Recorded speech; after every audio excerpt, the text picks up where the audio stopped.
ये जो सवाल देख रहे हो, ये सवाल का महत्व बहुत ज़्यादा इसलिए हो जाता है क्योंकि ये सवाल ऑलरेडी एसएससी के परीक्षाओं में पूछा जा चुका है।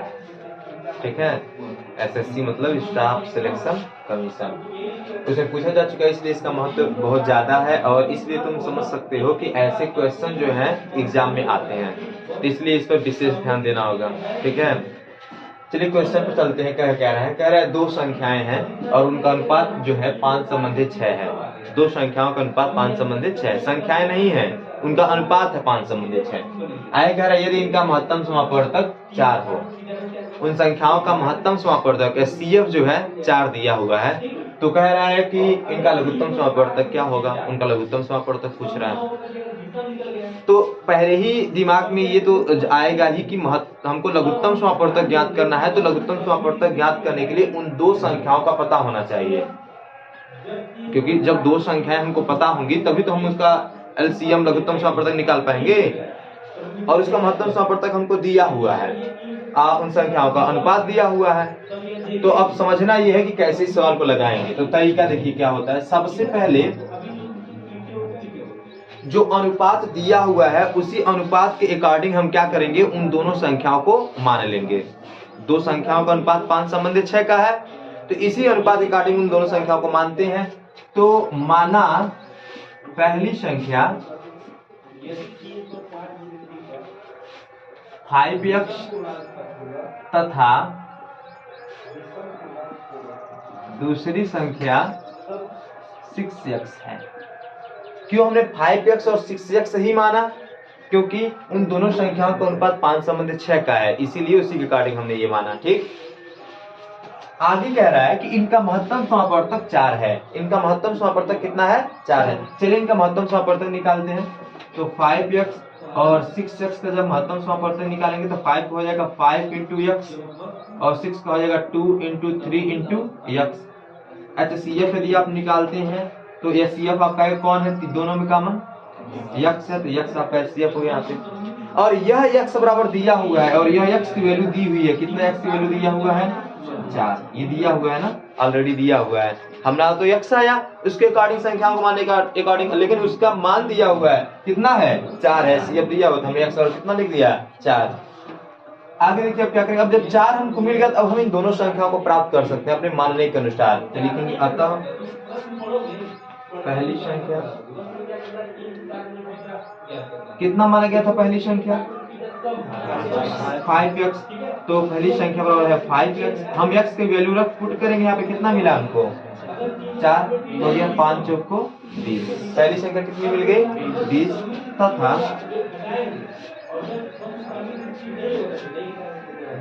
दूसरी संख्या कितना माना गया था?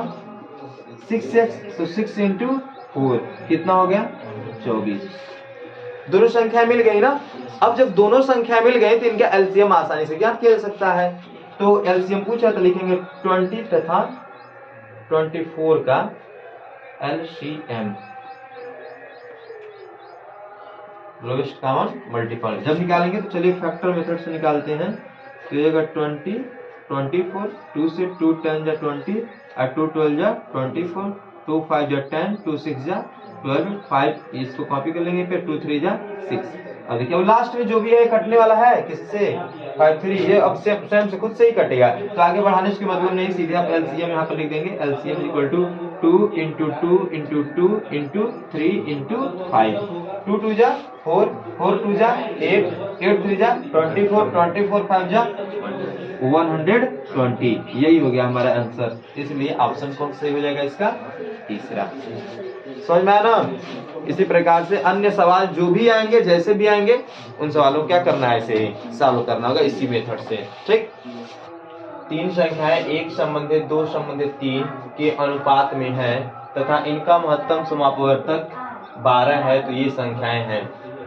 मतलब 3 संख्याओं का अनुपात दिया गया है, जबकि उन संख्याओं को नहीं दिया गया है, उन संख्याओं का अनुपात है। और उनका महत्तम समापवर्तक दिया हुआ है 12। जो संख्याएं हैं 3 जिनका अनुपात 1:2:3 है, उनका महत्तम समापवर्तक है 12। तो बताना है वो कौन कौन संख्याएं हैं जिनका महत्तम समापवर्तक 12 है। और 4 ऑप्शन दिए गए हैं, इन्हीं 4 ऑप्शन से बताना है। तो सबसे पहले हम क्या करेंगे, जो अनुपात दिया हुआ है उसी के अकॉर्डिंग हम तीनों संख्याओं को मानेंगे। और कभी भी ऐसे सवालों को, ऐसे क्वेश्चन में जब सॉल्व किया जाता है माना जाता है, तो उसके अकॉर्डिंग जब माना जाता है तो मान लिया जाएगा इस प्रकार से, माना पहली संख्या यक्स कामा दूसरी संख्या 2x 2 है ना, तथा तीसरी संख्या